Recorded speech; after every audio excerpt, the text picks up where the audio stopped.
Good evening, my friends and investors. Today, I'll speak about the valuation of equity, not the asset backing method, not the yield method. That is not going to find out the intrinsic value of an equity of a company. But I want to name is the market price of equity is running higher or not, that valuations. Every day market is running up, little bit down, again up. It is going very close to our 52 weeks high and all time high. So everybody into the markets having money because overall expansions in the equity valuations. Now, the investors must judge himself or herself to prior to putting the hard-earned money into the market, especially behind an equity, whether market price of the equity is justifiable or not. Myself, Ratan Gopal, will always speak to you on the fundamental basis. I never think everyday basis. I never think today I am very happy. Tomorrow what will happen? I never think of that. Many people not think of that. But I always think what will happen for my fund and myself for tomorrow into the markets. So valuations of an equity is justified from my side. Or I believe prior to putting my money into the markets, it is justifiable. Whether I trade, whether I make shipment from one to another company, whether partially profit bookings as well as on coming down prices. Again, having the same equity a little bit with more quantities. Now see, we common investors generally believe on the price earning ratios, and price earning ratios reflect for each 1 rupee if you want to earn how much money you are investing. For example, if I say 2 rupees 09 is the EPS of this company, that means for earning 2 rupees 09 paisa, I have to make investment of this, and for earning this much, I have to make investment of 80 rupees. Company 1 and company 2, market price of shares are 46 and 80 rupees. EPS of current year is 2 rupees 9 paisa, 2 rupees 67 paisa. So for earning this much amount, I have to put 46 rupees. For earning this much amount, I have to put 80 rupees. So merely if we want to judge 2.67 divided by 80 to 100, I must find out certain return percentage. Similarly, 2.09 divided by 46 into 100, I must find out the certain return. Now for earning this much, 46 rupees I am putting. For earning this much, 80 rupees I am putting. Obviously, we will find here putting much fund to earn this much amount. Here you are putting lesser fund to earn this much. Now, we will say we must make investment into this company because price is lower. Both are say in the pharmaceutical. EPS 2.6 little bit higher, but as a percentage wise, here we are having the greater return. So market price is this is justifiable. Now listen, here also we can find out the PE ratio. PE ratio is the market price of share divided by 2.09. We get 22. 2.67 divided by 80, we get the 30. So higher PE and lower PE, which suggesting you that at lower PE, that is a cheaper price, we must get entered. At higher price, we should not enter.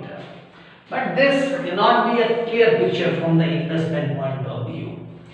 From the investment point of view, an analytical point of view, I have to look into the future growth. What is the future growth of both the company?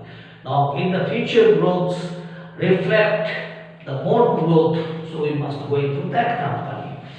Now, I will be defining PEG ratio. Earning or EPS growth I have to find out. Let us, previous year EPS was 1.74 and here 1.78. So we can find out what is the percentage of EPS growth. That means from 1.74 it has come to 2.09. So 2.09 divided by 1.74 minus 1, obviously in 200 you get the 20%. Here similarly 2.67 divided by 1.78 minus 1 into half plate, obviously you get the 50%. So we can see there is a much EPS growth than this. It is only 20%. Here EPS growth is 50%. Now since the future earning growth is much more, so earning growth we will consider not only the EPS and PE ratio.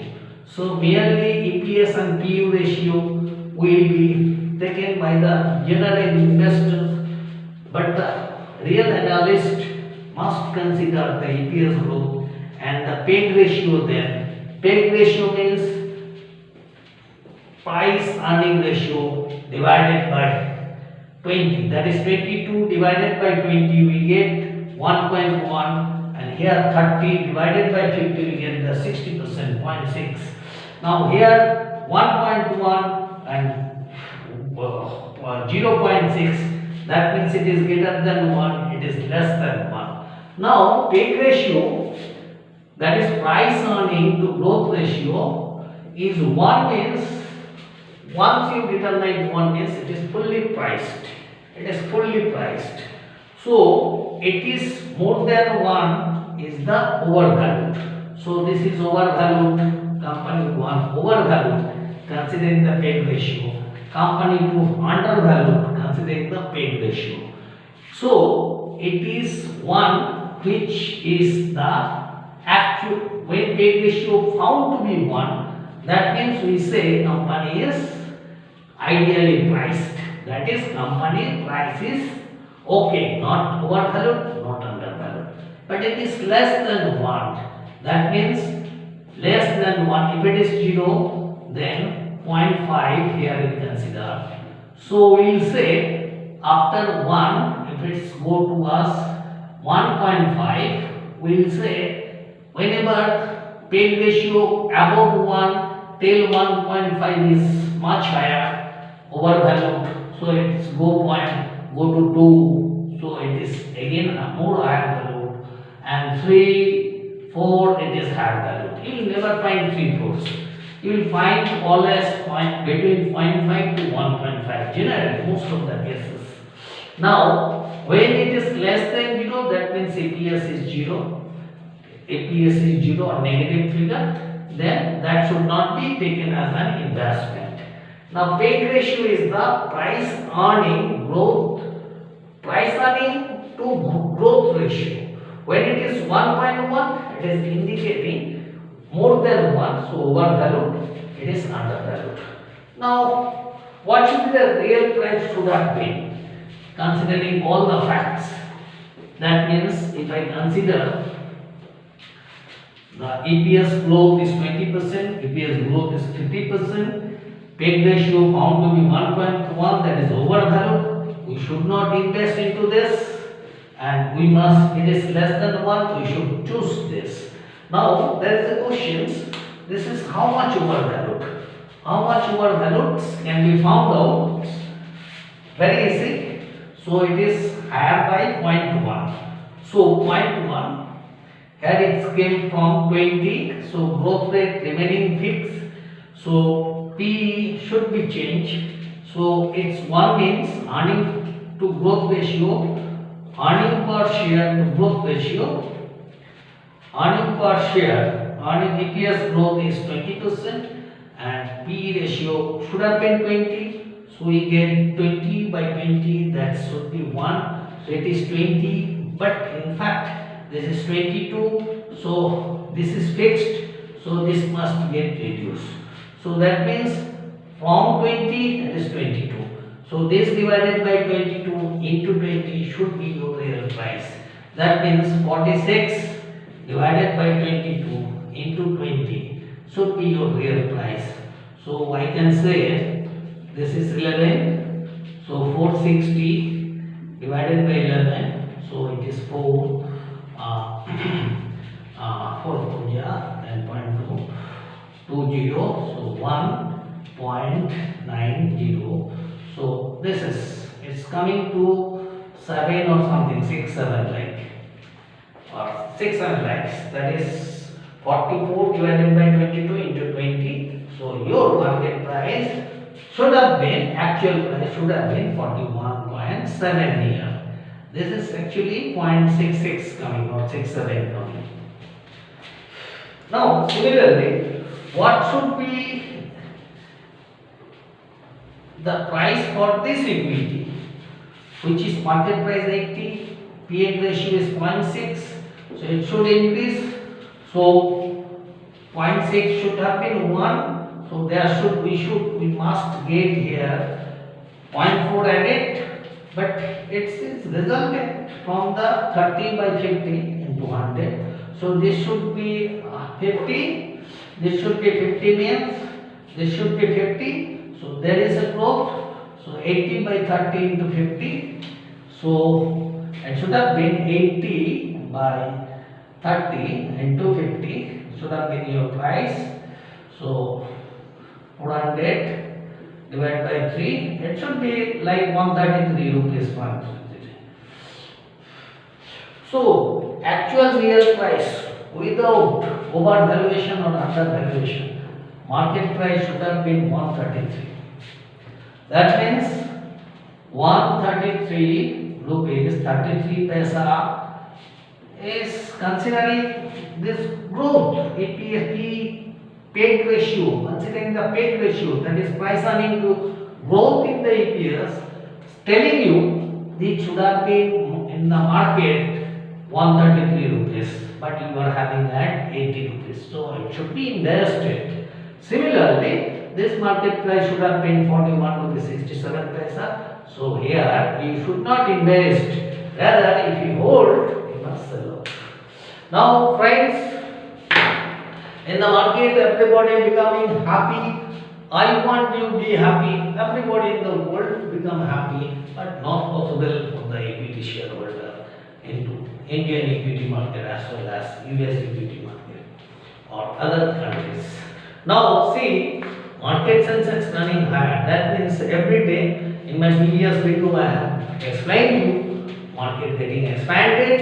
There is an addition into the value of the money, total addition of the fund. So whoever is holding or making buy, they are having everyday growth of their fund. But remember, we must always try to be happy for the rest of our life, not for today.